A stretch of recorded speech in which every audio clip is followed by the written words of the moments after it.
नमस्कार, मी प्रियांका पाटील। आपण पाहत आहात राष्ट्रीय लोकराज्य न्यूज, निर्भीड बातम्यांचे व्यासपीठ। आज आपण दिवसभरामध्ये घडणाऱ्या घडामोडींवर नजर टाकूया।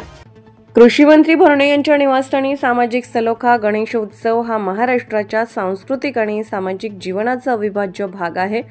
या सणामध्ये भक्ती उत्साहाबरोबरच एकतेचाही संदेश दिला जातो। याचेच प्रतीक इंदापूरमध्ये पाहायला मिळाले। कृषी मंत्री दत्तात्रय भरणे यांच्या निवासस्थानी गणरायाच्या महाआरतीत हिंदू मुस्लिम बांधव एकत्र येऊन सहभागी झाले आणि सामाजिक सलोख्याचा संदेश दिला। आरतीच्या वेळी वातावरणात गणपती बाप्पा मोरयाचा गजर घुमत होता।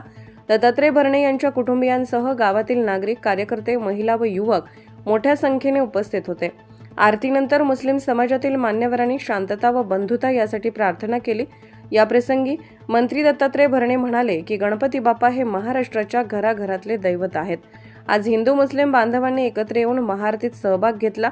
याद्वारे एकता, बंधुत्व, शांतता, आपुलकी आणि सामाजिक सलोखा वाढण्यास मदत होईल।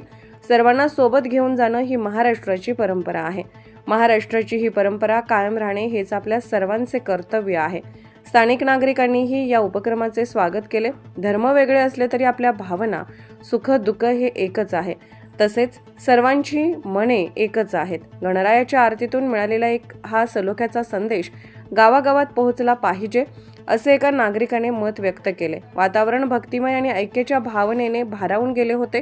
गणेशोत्सवाच्या माध्यमातून दिलेला हा हिंदू मुस्लिम ऐक्याचा संदेश केवळ इंदापूरपुरता मर्यादित न राहता राज्यभर एक आदर्श ठरणार असल्याचे मत व्यक्त होत आहे। गणेशोत्सवाच्या या मंगलमय वातावरणात हिंदू मुस्लिम एकतेची महाआरती इंदापूर तालुक्यात कौतुकास्पद ठरली असून यातून सामाजिक ऐक्याचा आदर्श उभारला गेला आहे। इंदापूर प्रतिनिधी शहाजी टेकोरे।